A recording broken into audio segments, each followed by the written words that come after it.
बाबा हे सगळं काय घडतंय? या घरात काहीतरी विचित्र आहे का?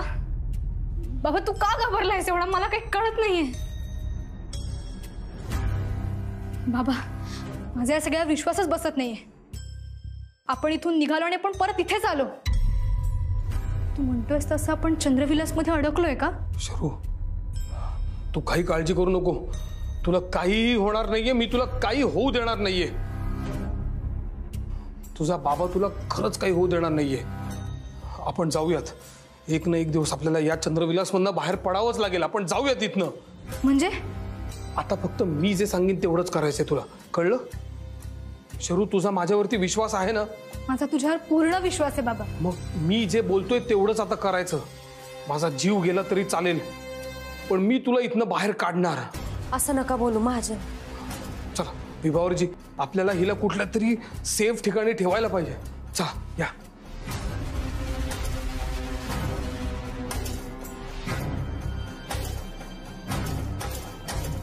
बाबा पण महाजन हे सगळं काय घडतंय? तुम्हाला काही कळलंय का? सांगतो नंतर सांगतो.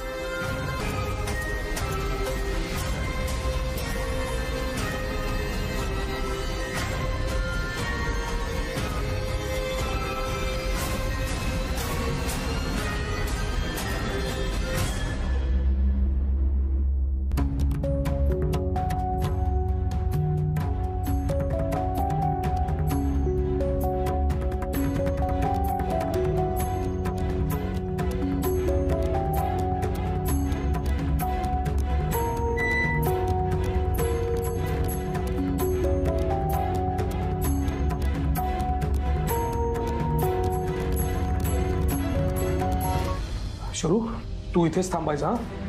मला न विचारता बाहेर यायचं नाही. कळलं? काय झालं? तुम्ही असे का बघताय माझ्याकडे? माझा अजूनही देवावर विश्वास नाहीये. माझ्या पोरीला इकडे सुरक्षित जागा मिळाली म्हणून मी तिला इथे आणलंय. महाजन तुम्ही इथपर्यंत आलायत हा काही निव्वळ योगायोग नाहीये. आणि शोधलं तर देव पण सापडतो असं म्हणतात. पण मला शोधायचाच नाहीये देव. श्रद्धा अंधश्रद्धा ह्याच्यामध्ये मी कधी अडकलोच नाहीये. देवापेक्षा माणसाचं कर्तृत्व जास्ती महत्वाचं होतं असंच मला शिकवलं गेलं आणि तेच मी फॉलो करतोय. प्रत्येक घडणाऱ्या गोष्टीच्या मागे शास्त्र आहे हे माझं अजूनही ठाम म्हणणं आहे. ठीक आहे महाजन तुम्हाला वाटतंय तसं पण माणसाच्या अक्कलना पलीकडे सुद्धा काही गोष्टी असतात. तो आहे म्हणून आपण आहोत. तुमचा जर का देवावरती विश्वास आहे तर तुम्ही असं स्वतःला कधी विचारलंय का हो की आपण असे का आहोत? आपण असे दुःखी कष्टी असे घाबरलेले का आहोत आपण? आणि खरंच जर का तो आहे तर तुमच्या देवाला सांगा माझ्या मुलीवरचं हे संकट टळू दे.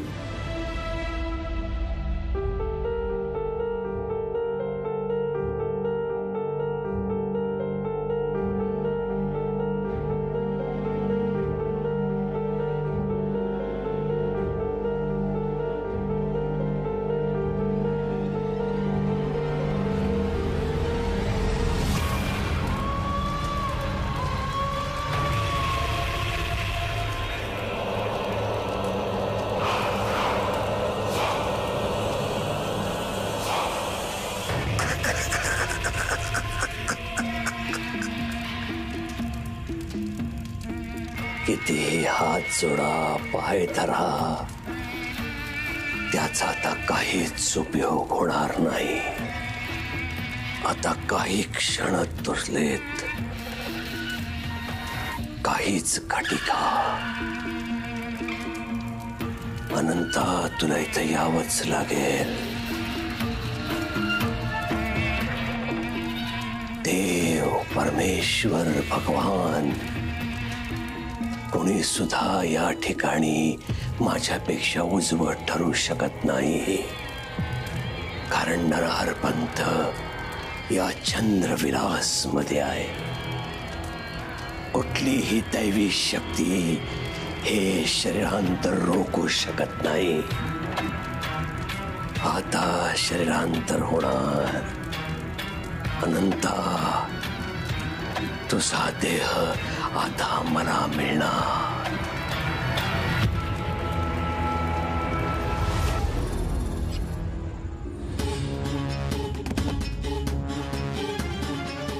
नाना!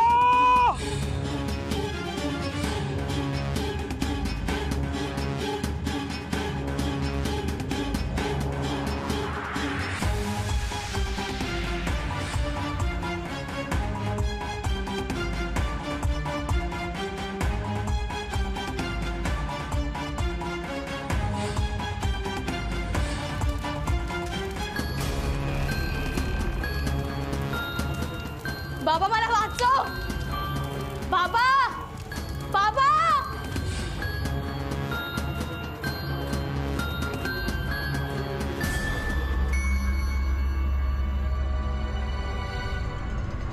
माझं नाव इथं का बसलायत?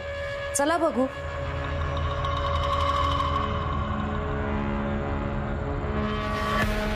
माझ्याने एक सांगू,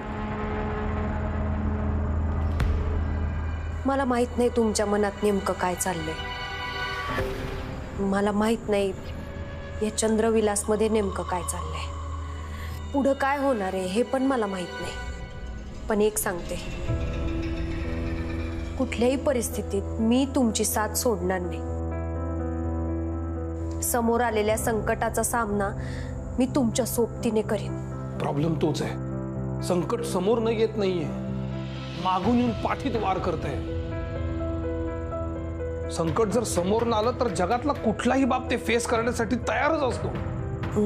महाजन, शर्वरीच्या जीवाला काही धोका आहे का? हो आहे. आधी माझा कशावरतीच विश्वास नव्हता, अगदी कशावरही. पण नंतर मला जे काही विचित्र अनुभव येत गेले त्याच्यामुळे मला त्या अनुभवांनी असं विचार करायला भाग पाडलाय. नेमकं काय अनुभवलंय तुम्ही? गौरीजी, नानांचं मरण, तुमच्या सासूबाईंचं मरण आणि शशीचं मरण मला माझ्या स्वप्नात दिसलं होतं. त्या तिघांचंही मरण माझ्या स्वप्नात जसं झालं तसं सत्यात झालं. आणि म्हणून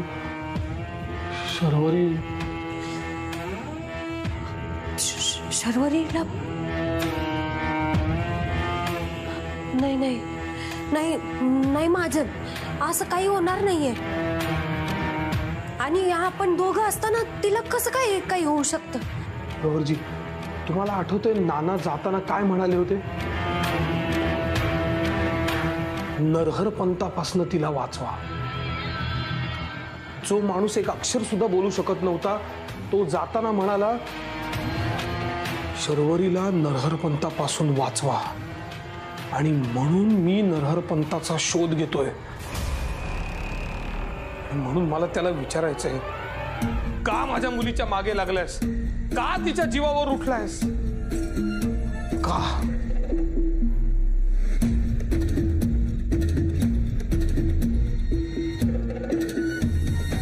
नाही अनंता, मी तिला नाही बोलावलं इथे. ती झाली स्वतःच्या पायाने चालत या नरहर पंताकडे. त्याच्या येण्याचं एकच कारण, तुझ्या लेकीच्या बळीशिवाय शरीरांतर शक्य नाही. मग तिला सोडून कसं चालेल? माझी शर्वरी माझा भूतकाळ जाणून घेण्यासाठी इथे आली. माझा भूतकाळ काय सांगणार होतो मी माझ्या भूतकाळाबद्दल माझ्या मुलीला?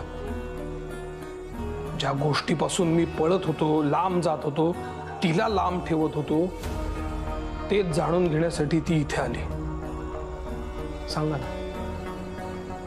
काय सांगणार होतो मी? माझा बाप व्यभिचारी आहे, माझा बाप बाहेर खेळली आहे, हे सांगणार होतो. ज्या माणसावरती माझ्या मुलीने जीवापाड प्रेम केलं त्याच माणसाने तिच्या आजीला म्हणजे माझ्या आईला माझ्या नजरेसमोर पेटवून दिली, हे सांगणार होतो मी.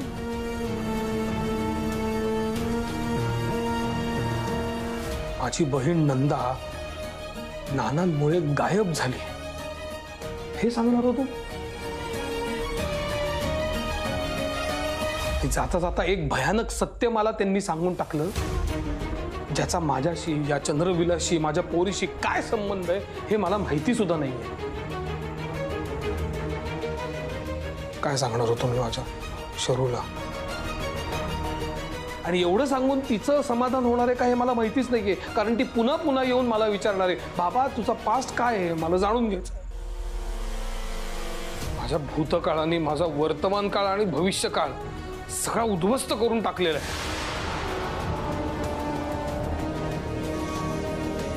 ही कुठनं आली?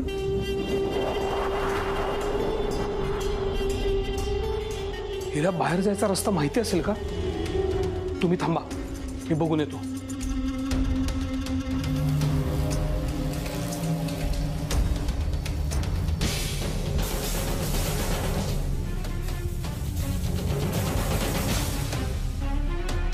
शर्वरी, अगं तू कधी उठलीस? तुला झोप लागली होती ना? झोप उडाली आता. तारा, तारा,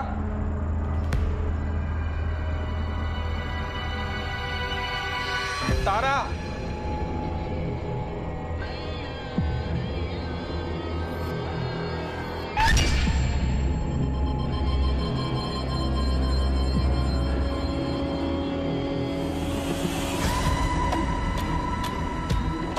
कुठे होतीस तू?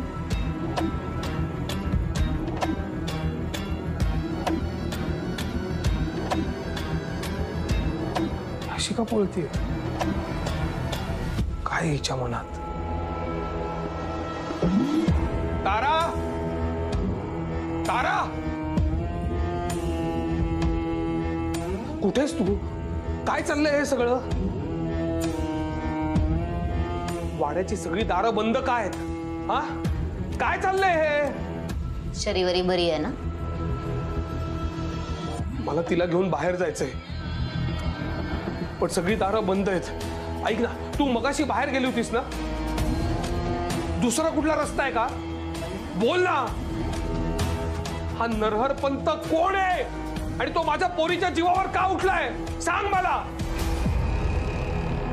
मला हे सगळं थांबवायचंय. आता कशाला थांबवायचे? आता तर खरी सुरुवात आहे.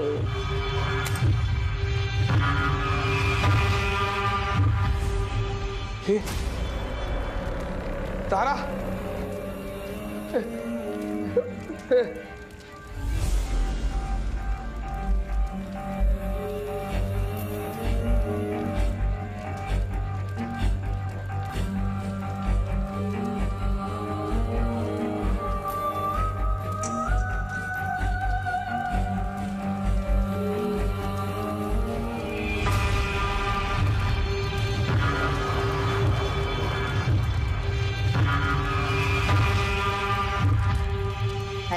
अनंत महाजन, तुझा ताबा नाही आता तुझ्यावर. सरकारांकडे तुझा ताबा. आता तुला तेच करावं लागेल जे सरकारांची इच्छा आहे.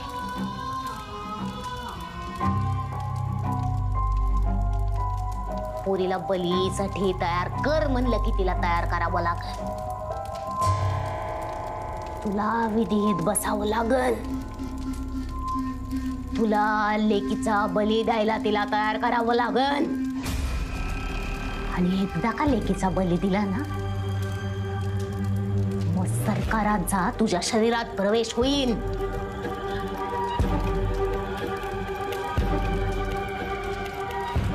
आता नाही वाटणार आगीची भीती.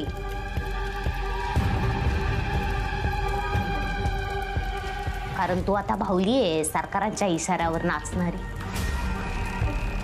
उठ म्हणलं की उठायचा, बस म्हणलं की बसायचं, बली दे म्हणलं की बली द्यायचा.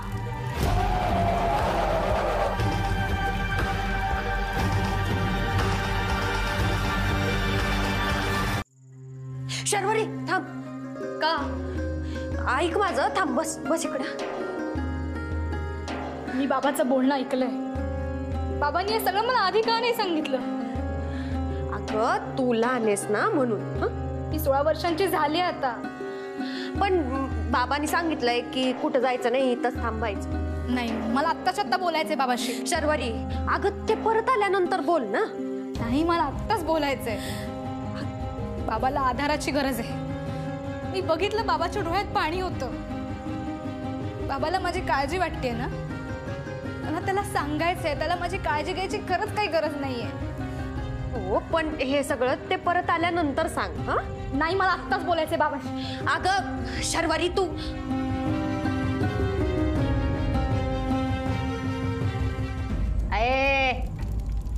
नरहरपंतांना कुणीच थांबवू शकत नाही. नाना पण थांबवू शकले नाही. आता तुला यज्ञविधी पूर्ण करावा लागन. तुला बली द्यावा लागन. मग सरकार तुझ्या शरीरामध्ये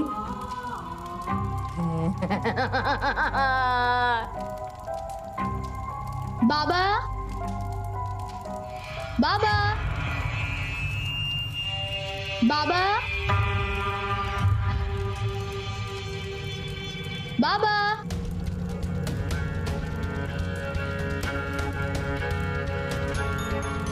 बाबा,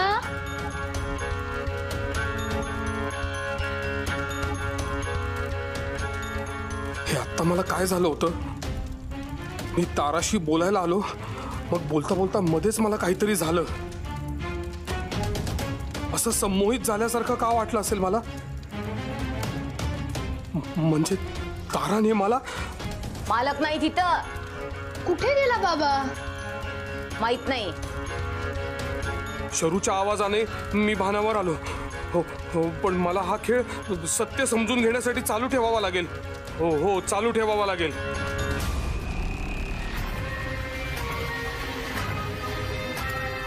अनंत महाजन,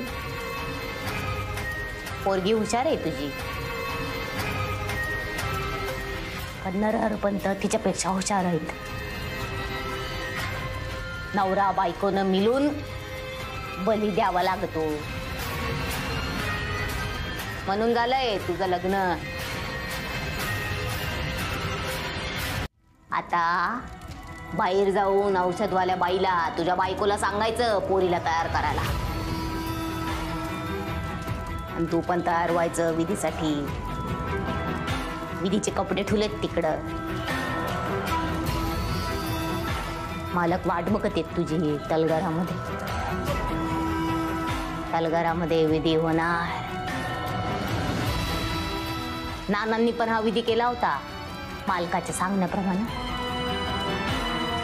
सगळं केलं त्यांनी सरकाराच्या सांगण्याप्रमाणे. आणि मग तुझ्या बहिणीचा बली दिला तिथं. अशीच गेली तुझी बहीण नंदा. विधी जे नंदाताई या विधीला बळी गेली. आणि मग सरकारने नानाच्या शरीराचा ताबा घेतला. म्हणजे नाना निर्दोष होते, त्यांच्याकडून हे सगळं करून घेतलं जात होतं. ते मला हेच सांगायचा प्रयत्न करत असणार, पण ते मला कधीच कळलं नाही. अनंत महाजन, तुला पण बापाच्या पावलावर पाऊल टाकून तेच करावं लागन. यज्ञविधी अखंड चालतोय. अमावस्या सरायच्या आत हा विधी पूर्ण करावा लागत. शरीरांतर व्हावं लागन. बली द्यावा लागन. मी विधीला तयार आहे.